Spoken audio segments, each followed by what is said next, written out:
Hello, hello everyone! Andito tayo muli sa 20% ang programang puno ng puso para sa mga seniors at kahit hindi pa seniors. So for this afternoon, muli nagbabalik walang iba kundi si Brother Ernie M. Bordeos. Good Hello. afternoon, Dr. Against. And lahat sa mga ka-seniors ko, yun ang term ko, the first episode, ay magandang hapon. Sa Bisaya, pwede mo bumati? Sure. Oh, maayong hapon sa inyong tanan diha. Visayas and Mindanao, generally Bisaya ang salita. But every province merong sarili eh. Ayan. You know, we have 100 plus dialects in the Philippines eh.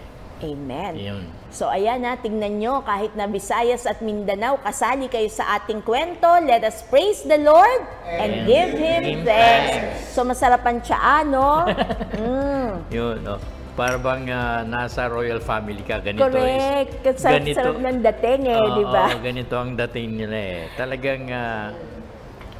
At alam ko rin ngayon, Brother Ernie, marami rin na nagdiriwang ng kanilang kanya-kanyang kapistahan kasi ngayon ay araw ni San Agustin. So alam mo naman, maraming lugar sa buong Pilipinas na San Agustin, di ba? Hindi lang mga barangay, pati mga chapels in honor of Saint Augustine. At ngayon sa ating pagpapatuloy ng ating serye, kailan darating ang bukas, gusto kong basahin ang isang quotation ni Saint Augustine. Ang sabi niya, "Hope has two beautiful daughters. Their names are anger and courage. Anger at the way things are, and courage to see that they do not remain as they are." Yan po ang isang magandang word of wisdom ni San Agustin. Dalawa daw, anger and courage. So parang di mo alam paano pagsamahin itong dalawa eh, no? Pero come to think of it, may mga bagay sa buhay natin na ikagagalit mo. Tulad ng mga bagay na pag tumatanda na, dating nagagawa, pero hindi na nagagawa. Dating mga nararamdaman, pero ngayon lumalala ang nararamdaman. Pero sabi nga at paalala ni Saint Augustine, okay lang yung magalit ka. Pero dapat may tapang, may tatag, na harapin mo ano yung totoo. Ano yung reality. Yes, that's true. So magpapatuloy tayo ngayon. Natapos natin nung nakaraang Lunes ang sunrise hanggang midnight ng buhay ni Brother Ernie. Pero in between yan, marami syempre challenges, Brother Ernie. That's true. That's so true. kung ito, babalikan natin, meron bang dumaan sa buhay mo na medyo ikinagalit mo, ikina-frustrate mo, pero bandang huli you have to accept with courage dahil yun ngayon ang kinakaharap mo? Yes, marami nangyaring gano'n sa buhay ko. Dito na ako sa... yung pinakauna talaga, 1-year-old pa lang ako, nabaptize ako 12 midnight. Kasi Talaga? nag-convulsion ako at siguro sabi nung nanay ko sa akin, alam mo, pabinyagan nyo na yan doon kasi baka mamatayan. Nabuhay naman. God is good. And then, yung pangalawa nakikita ko, yung na-experience ko, nasa renewal na I was taking coffee in one of the 5-star hotels. Nakatulog ako. Parang meron daw yatang nilagay something na gano'n. And then, I was robbed. Talaga? Everything talagang nawala. 89.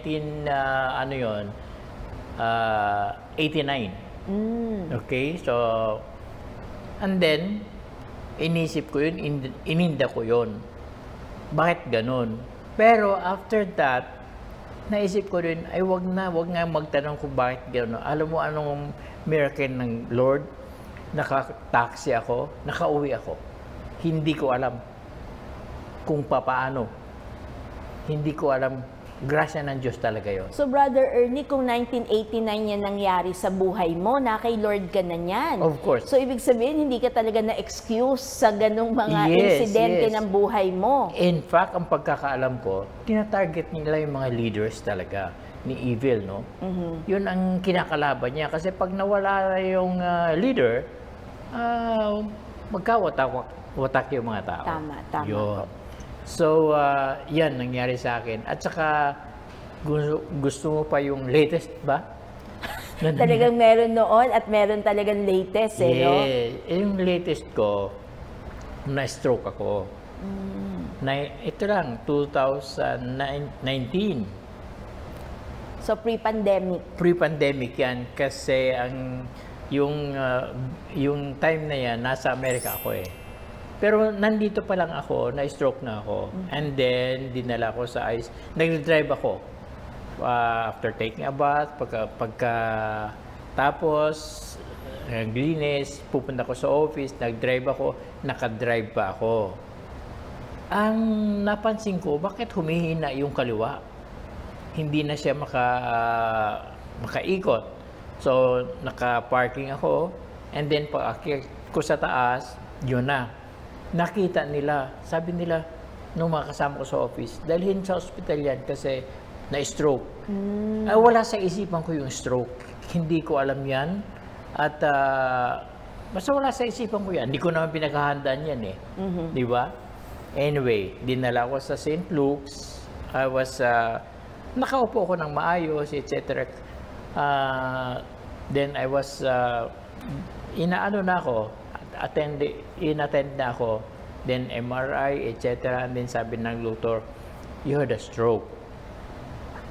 Pero, na-stroke ka na ba before? Sabi ko, hindi pa. Nakita pala sa MRI na meron na. Ano ba tawag dyan? TIA, temporary ischemia. Yun. So, nakakamatay ba yun, Dok?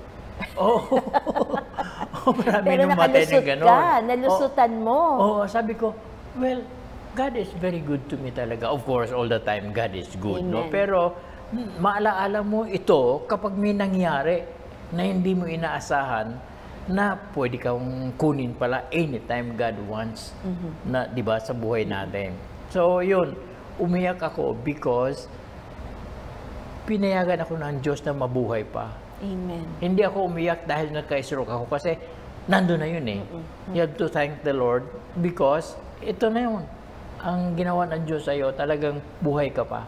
Kasi marami palang namatay na gano'n, etc. etc. Maraming kwento so, tungkol Brother dyan. Ernie, napakalaking blessing sa buhay mo. Amen. Kasi na-park mo pa yung kotse. Yes. Kasi marami ho ang naaksidente kasi doon naganap yung mismong stroke. Yes, pero sa'yo, hinayaan muna ng Diyos, no? Talagang Na binuhat ng mga makarating. anghel muna ang iyong sasakyan at nandun ka sa lugar na yon. Otherwise, kung nasa gitna ka ng traffic, di ba? Ay pupulutin ka na lang na gano'n at maka-aksidente ka pa ng ibang tao. Amen. And without realizing na meron na palang una.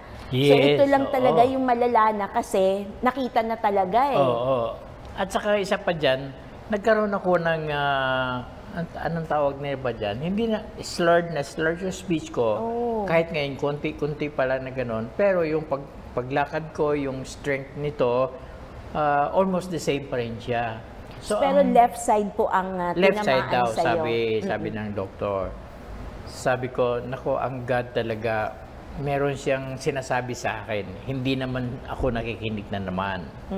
Ganyan. So, yun ang sinisisi ko, hindi ako nakikinig. Hindi yung nangyari sa akin.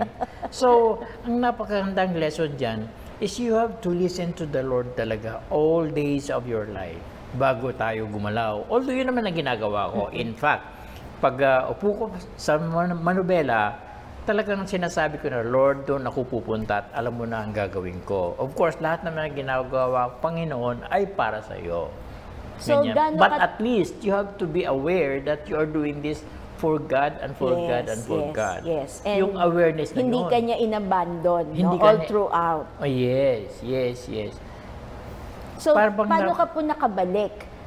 Ilang months o ilang years bago ka naging your usual self? Ano lang yan. 3 days ako sa ICU And then, sabi ng doktor, sige, 4 days pa. Tapos ipapalabas na kita. Ganon. So on the 4th day, ayun na. Pinalabas ako. Then, after 1 month, I started working. Talaga? Ang bilis ng recovery, ha? Yes. Because God knows talaga kung ano ang gusto ng puso mo. Ang gusto ng puso ko talaga, to please God all the time. Amen. That even in that condition, you can praise the Lord.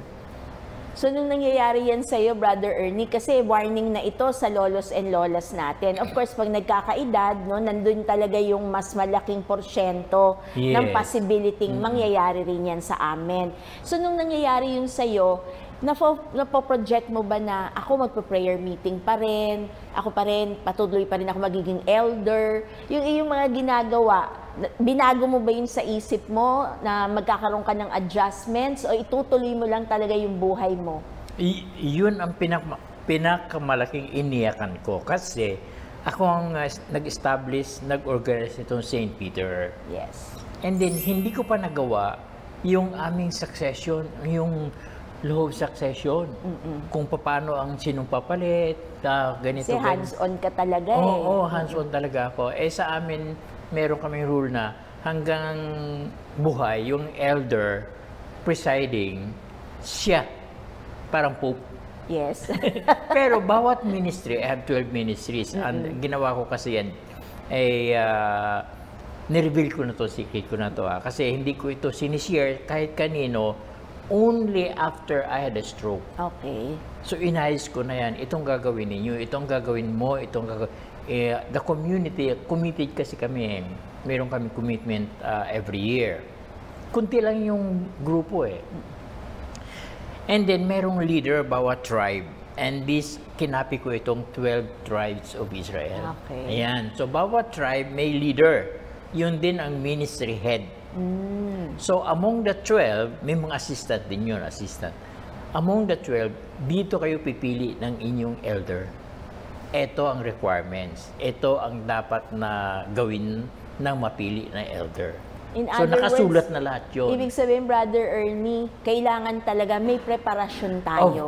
Of course. So, hindi pwedeng lahat iasa lang sa Diyos. Yes. So, tayo, mga viewers, followers, kailangan meron din pala tayong sarili nating, ayan, yung mga pinagpaplanuhan natin, what will happen pag ganito, sino magte-take over sa ganito, mapanegosyo man yan, mapagrupo man yan, mapa-community, at lalo, sige, syempre sa ating pamilya. That's true. And then isa pa, yung house ko. I have to pay it in full. Kasi ayoko nang mamamatay na may utang. At saka nag-iipon din ako ng konting pera. Ito para sa funeral ko, ito para sa maiwan sa mag-alaga sa akin. Ito lahat na ito, i-save ko to para sa inyo. I will spend what is due for me, of course. But I have to prepare you because pag namatay ako, baka tapon nyo lang ako dyan eh. Hindi ko naman alam yun eh. Pero hindi naman pwede kasi with St. Peter Group of Companies, yun sinasabi nating death care experts, we have to take care of the dead talaga. Yes. Ay talagang aalagaan natin na mabuti yung kanyang burol, whatever na ganyan. And we have to prepare for that.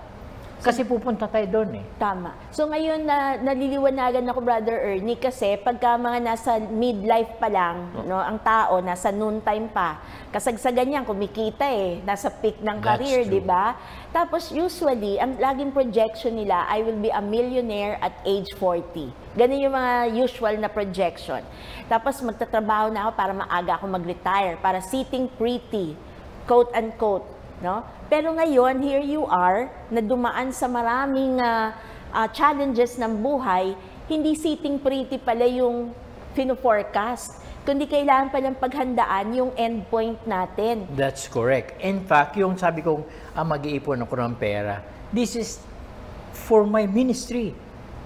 Hindi ito yung para sa akin kasi I have enjoyed, I have, my life. My life is full of blessings talaga. Every day is a blessing. Amen. Yun. So, nandyan na lahat yan. So, I'm saving money na pagdating ng araw, meron kayong gagastusin para sa sa ministry na to. Yan, yun ang yun ang concern ko, number one. So Brother Ernie, ngayon, panatag na yung kalooban ko. Huwag palang matatakot, no, na maghanda. Oo. Kasi ikaw, at least panatag ka, ano man ang mangyari sa'yo, nakaset aside na ang lahat. So, hindi mahihirapan yung mga mahal mo sa buhay. Exactly. Kasi ang nangyayari po, diba? In fact, meron na akong libingan. Nakahanda na yun. Because who will do that for me? Then I wanted to Gusto ko makita yung bahay ko pagdating ng araw. Parang ganon. Parang So, ganon. napaka-responsible mo, pati yung bahay talagang fully paid na. Oo, at saka- So, masayang-masaya yung magiging tagapagmana mo ng bahay na yan kasi hindi niya na itutuloy ang paghuhulog dyan. That's true. Very responsible. Wala na. Sabi ko, titira na lang kayo dyan. Ganito, ganyan. Kung anong gagamitin dyan, bahala na kayo kasi meron din kami mga alagaan na home for the street children, ganyan. So, give them money. Pero kailangan yung money, hindi naman ma-put into waste na inipon mo, baka mawala lang, parang bula, ganon. So, in fact, itong sinasabi kong libingan, bumili ako ng estate, dalawa pa yun, ha? Estate, para sa mga kapatid ko. Ang sabi ko, ako nang bahala dyan pagdating sa araw. Dito nang sila ilagay. Napakapalad naman ang mga kapatid mo. Actually. Kasi bunso ka eh. Yes, Kumbaga, chronologically speaking, mauuna sila. Chronologically, according to age, talagang pinaghandaan mo, hindi lang ang iyong sarili, kundi pati ang iyong mga kapatid. At saka makabawi man lang sa kanila. Kasi kung wala sila, wala din ako. Dahil silang nauna eh. So may respect nandun, saka yung love ko. Wow. And then of course yung mother ko, ayusin ko yan palagi. From the old, nilipat ko sa bago, ngayon nilipat ko naman sa iba. Ganon. So, gusto kong ayusin ang lahat ng mga yan for me na talagang panatag ang kalooban ko. Ganon. So, ang mamatay siguro akong masaya dahil nagawa ko yung gusto ni God. Hindi yung gusto ko, gusto ni God. Kaya ako binigyan ni God ng ganitong blessings because He wants me to share the blessings. So nakakatuwa, very responsible yung pagtanaw mo sa bukas, Brother Ernie. Kasi pag mga binata minsan, di ba, parang enjoy ko lang ang buhay ko, pakialam ko sa inyo. Di ba minsan ganun Bahala eh. na yung maiwan. Di ba, bahala na yung maiwan. Oo. Pero sa'yo, very responsible. Kaya maganda talaga na tinatanong natin kailan darating ang bukas. Yes. Kasi hindi pwede mag-prepare ka pag nandun na. So lahat ito ginawa mo way ahead. Hindi ka pa nai-stroke, meron ka na sigurado, no? Yes, na paglilibingan, pagbuburulan. At maganda po, Brother Ernie, yung pananaw mo fully na... paid na yon. So wala na talaga silang Wala na. babayaran, miski Meron pa ngayon na, di ba pag naglibing ka sa park, meron mga services? Yes. Bayad na rin yon. Wow. Oo. So, basta dalhin na ako doon. Sa huling hantungan Sa natin. huling hantungan, meron ng tao din na naka-in charge o ito sa'yo, ito. Naka-ready na lahat sila. Itong gagawin nyo sa akin. Kasi, totoo naman, Brother Ernie, no? Hindi naman natin talaga alam kailan yung bukas. Yes. So, Tama ba? Yes. Maaring yung iba, ang layo pa nung bukas na pinoproject. That's Pero true. tayo, maaring ang bukas natin mamaya, di ba? So anything can really happen. Pero gusto ko yung pananaw mo na kailangan bigyan ng dignidad kahit sa ating pag-alis sa mundo. That's true. Na ang katawan na yan ay hindi lang uuurin, kung hindi yan ay mahalaga sa mata ng Diyos. Kaya kailangan bigyan din natin ng kaukulan na respeto. Kaya kung mahal natin talaga ang pamilya natin, huwag nyo nang pahirapan ng pamilya nyo, mag-prepare na kayo. Di ba? Kasi pag alis natin, ang burden nandun talaga sa maiiwanan eh.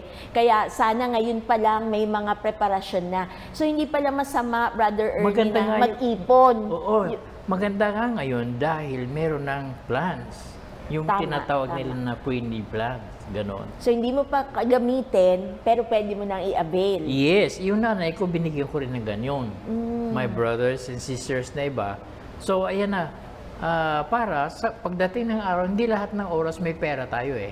Totoo. Kung dumating yung oras na yun. Totoo, Diba? totoo. So, alam nga naman mag-antay ka sa kapitbahay para magbigay ng limos, no? Sa iyo yan eh. Totoo. So, you have to give the full respect.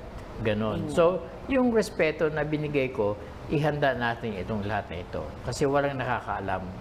At ayaw natin magulat.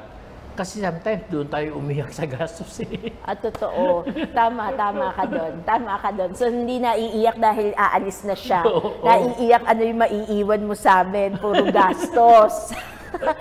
Pero maganda nga yun, Brother Ernie, para maiwasan din natin na nag-iintay ka ba ng abuloy? Yes. Di ba? Oo. Para lang maitawid natin. Of course, lahat naman tayo hindi naman well off eh. Yes, Pero pwede naman paghandaan. Kaya That's nga correct. sabi mo, brother, meron na tayong mga pre-need. At tayo Yes. nga, mga lolos and lolas, parang wala namang forever pagdating sa buhay. Kaluluwa lang natin yung may forever. Amen. Pero yung katawan natin, hindi yan forever. That's true. That's So true. paano yung brother Ernie, masasuggest ba natin pag ayaw sila ikuha ng mga anak nila ng kanilang, ano bang tawag dyan? Yung Pre-need. Pre-need, di ba? Ayaw sila ikuha kasi in denial. Di ba na ayaw pa Oo, silang parang, mamatay. Pwede na bang yung may katawan na lang ang kumuha para sa sarili niya? Oo. Pwede yon? Pwede naman yun. Siyempre, yung time na nauso itong pre-need, wala na silang lakas to earn money. Oo nga, tama. So, tayo mga young people, so, pagmamahal natin sa kanila, ganun. Pero alam mo, mayroong mga old people, mga ka-seniors din, na ayaw nila kasi ano daw yun, malas daw yun, Yun, ganun. yan, tama, Hindi tama. yan totoo, of course. Tama. Because life belongs to God. Di ba? Tama. Siya- Maganda yan, Brother Ernie, kasi meron nga ako naririnig na para ko naman pinaghahandaan, parang gusto ko Yes. nang mamatay. O kaya may mga anak naman nagpe-prepare na papagalitan ng magulang kasi sasabihin, gusto niyo na ako mamatay, no? Hindi na unawaan na it's a preparation. That's true. Malaking bagay po sa ating lahat yon para maibsan yung ano natin yung mga hindi mo kailangan na, like for example, wala kang pera, mangutang para maipalibing. Oo nga. Yun ang ayaw na ayaw Napakalungkot. ko siguro. Malungkot Baka babangon yun. ako. Totoo. Pero Brother Ernie, yung ganitong klase ng motivation sa'yo at inspiration, naisip mo ba yan nung 25 years old ka? Ay, O syempre. dumadating yung ganyang pananaw pagka medyo matanda na? Hindi naman. Ibig sabihin, hindi naman. Yung bang, noong 25 pa ako, hindi ko pa naiisip yun. Kasi pa ang naisip ko noon ay mahaba pang buhay ko, mahaba pang panahon para maglingkod sa Panginoon. Pero dumating naman ganitong mga karanasan at saka yung pera na para dyan, dumating na, then plano mo na yon. So, ibig sabihin, Brother Ernie, ngayon nakikinig ang mga apo. no? Ayun. So, meron yan, may capacity yan to earn. Yes, So, may oo. capacity rin to pay. So, Yeah. paano bang uunahin? Ang uunahin ba nila kotse? Alam mo na, stages yan, di Of ba? course, of Pagka course. once na magkapera, kotse agad yan. Susunod, Yes. kondo. Saan papasok yung eksena ng pre-need para sa aming paglilibing? Ayun, hindi ko lang masabi kung kailan yon, pero kailangan bigyan talaga ng amount, set aside an amount for that.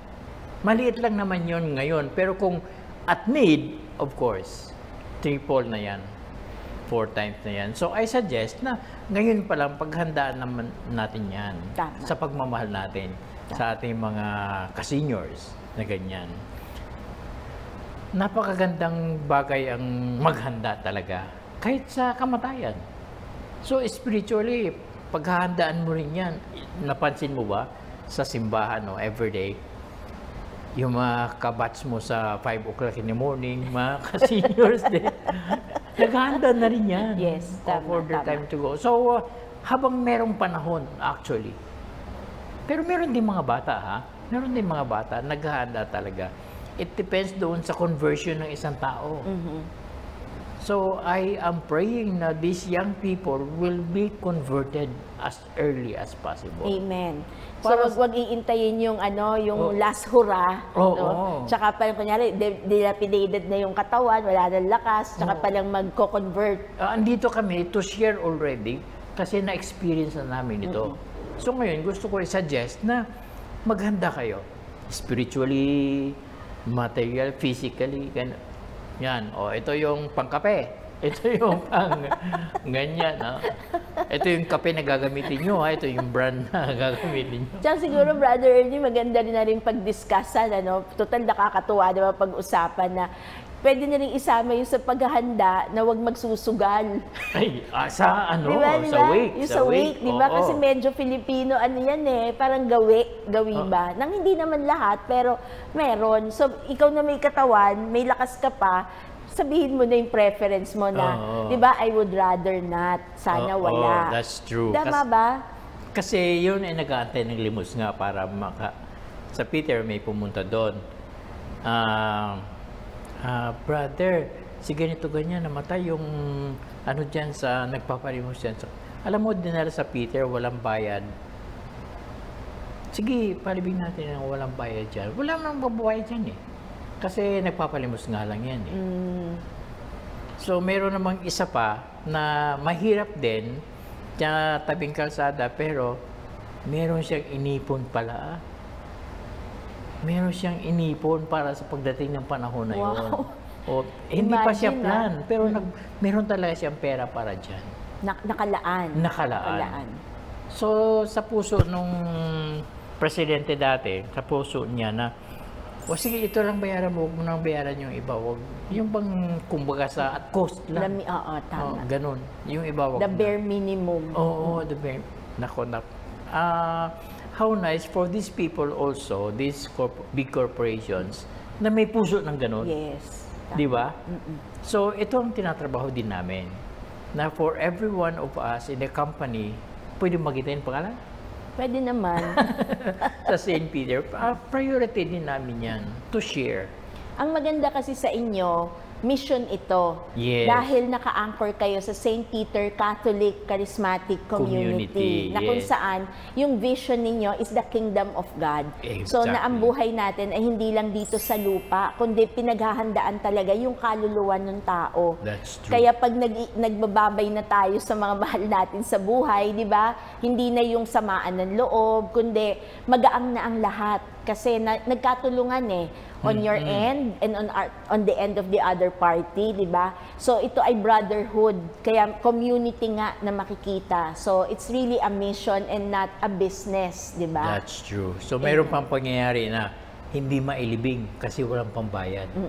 Ano mo yung mga ganyang problema pagdating ng panahon? So again, I will go back to my suggestion, prepare. Kasi hindi ito masama na mag-prepare ka. Mas makakabuti pa nga sa lahat. Sa'yo, sa maiiwan, lalo na sa maiiwan. So nakakatuwa, Brother Ernie, kasi ngayon, madaling pag-usapan yung mga spiritual preparation. True. Kasi nagsisimba ka naman, di ba? So inihahanda mo sarili mo, sasabihin, mangumpisal ka para at the state of grace. Yung paghahanda financially, madali rin yan. Kasi kung meron kayong retirement fund, di ba? Yung mga pamamanan yun, mga titulo. Pero yung preparing for the death itself, parang yun yung ayaw pag-uusapan. Yun. Yung sa pamilya, very touchy ba yan? Yung parang very sensitive matter, pero unavoidable eh. Kaya maganda ngayon na you are enlightening our viewers on this matter. In fact, one of my friends, COVID, nag-50-50. Sa Amerika to. Pero nandito ngayon. Pero pinagbili niya, kung dumating ang araw na i-revive ako whatever, or saksakan ng ganyan para mabuhay, wag na. Let me go. Because I'm sure it's time for me to go, kung sakaling gano'n. Sayang ang lahat eh. Kung pera, effort, at saka mukhang mahirapan ka pa lalo, siguro kung meron mga ganyan. Ako din, inisip ko din yon. Sabi ko, pag merong ganyan na i-revive talaga, siguro wag na. Because God owns our life, sabi ko nga. Parang ang sarap magpahinga sa Panginoon. Brother Ernie, pagkausap ka, parang hindi nakakatakot mamatay. Parang sa'yo, parang parang you are ready. Parang tanggap mo na pupunta tayo doon, dadating tayo doon, hindi lang sa salita, kundi yung disposition mo, ramdam na ramdam that you are really at peace. Inaaral ko talaga yan. Tinuturo ko yung sarili ko. In fact, sometimes magtatanong tayo, sinong gustong pumunta sa langit? Lahat magtataas ng kamay. Yes. Eh, sinong gustong mamatay? Wala na magtaas ng kamay. Eh, makakapunta ka lang sa langit pag namatay ka, di ba? Yun. So, iniisip ko din yun. In fact, coming here, ganun ang nasa isip ko na, well, everybody wants to go to heaven, but ayaw naman nilang mamatay to enjoy the heavenly na promise ni God. No, ganun. So, let's prepare. Ang kailangan mo lang dyan is boldness to accept that you are going there. Now or later. Talagang later. Talagang later. Akala ko pinapipili mo kami. Now na o later? Later, syempre. na. Kasi kailangan gawin yung mga iba yung paghahanda nga. So sa'yo, Brother Ernie, kasi parang all your life, no, parang in-offer mo talaga sa Diyos eh. Kaya every step of the way, whether that is noontime of your life, whether that is sunrise of your life, now facing midnight of your life, parang you have been prepared all your life because you offered everything to the Lord. And now, thank you also for guiding us, kay bata, kay matanda, kay the elderly or the seniors, sabi mo nga, mga ka-seniors, at least meron tayong napapag-usapan at naririnig, no, na meron nga palang isang aspeto sa buhay na kailangan nating harapin. Because eventually, even if you want heaven to be on your side, pero kung ayaw mong mamatay, walang heaven na ma-enjoy. Yes, that's true. So, palakasin mo nga ang loob ng ating lolos and lolas, Brother Ernie, for your parting words. Yes, ang naiinggit lang ako, yung mga taong namatay na parang natutulog lang. So, they died in their sleep. Humiwalay lang siguro yung, spirit. Ang sarap naman ng feeling at siguro na yun, kung may feeling ka pa, no? But, para bang you die peacefully in the Lord. Hindi yung nag-struggle ka talaga. Amen. Yun ang pinipray ko talaga sa Lord. So, parang lahat naman tayo, no? Ganyan ang ating panalangin In fact, yung nanay ko, 102. Wow, mahaba ang And buhay. the father ng nanay ko, 106. Naku, mahaba ang lahi ninyo. Oo, sana mama din. Amen. And, at saan ko pagagastuin? Mahaba pa. Saan ko ba siya gagamitin? Pero, Lord, hanggat maka-preach pa ako and I can be yung example to our brothers and sisters, let me live.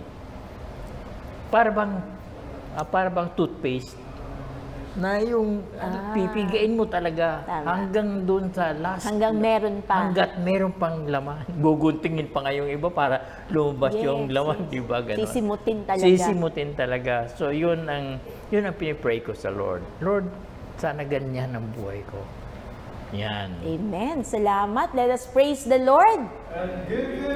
At ngayon sa araw na ito, binigyan tayo ng Diyos ng isang magandang modelo. Si Santa Monica. No? Si Santa Monica ang nanay ni San Agustin na hindi siya mamatay-matay kasi dasal siya ng dasal para sa pagbabalik loob ng kanyang anak na si San Agustin. And finally, parang 'di ba yung bisperas ng kamatayan ni Santa Monica, doon nagkaroon ng pagbibinyag kay Saint Augustine. Yes, true. Kaya ngayon sa ating pagtatapos, mananalangin ho tayo kasi it is never too late. Yung mga ayaw pa nating umalis sa mundo dahil may mga issues pa tayo and concerns, let God do that for you. Kasi matalino ang Diyos. Alam niya yung tamang oras para sa ating lahat. At maraming salamat, Brother Ernie, for really preparing us dun sa aming tanong, kailan darating ang bukas. Sana nakatulong ako. Yes, it's really a big help. Cool ka lang. Oo nga cool na cool ka talaga, brother. At saka ngayon, ang iniwan mo sa amin, ang buhay ay hindi kandila, ang buhay ay isang toothpaste. Hanggat masisimot mo, simutin mo. That's true, So, hindi nyo itatapon yan na wala siyang saysay. Kaya ngayon aanyayahan ko naman ng lahat na manalangin tayo sa pamamagitan ni Santa Monica at ni San Agustin. In the name of the Father, and of the Son, and of the Holy Spirit. Amen. Lord, through a true conversion of heart, you led Saint Augustine out of the depths of sin to your love. Come to our heart so that we will forget our sins and we will be embraced by you, our one and only good. Lord, you inflamed the hearts of Saint Monica and her son Saint Augustine so that they would aspire to heavenly things.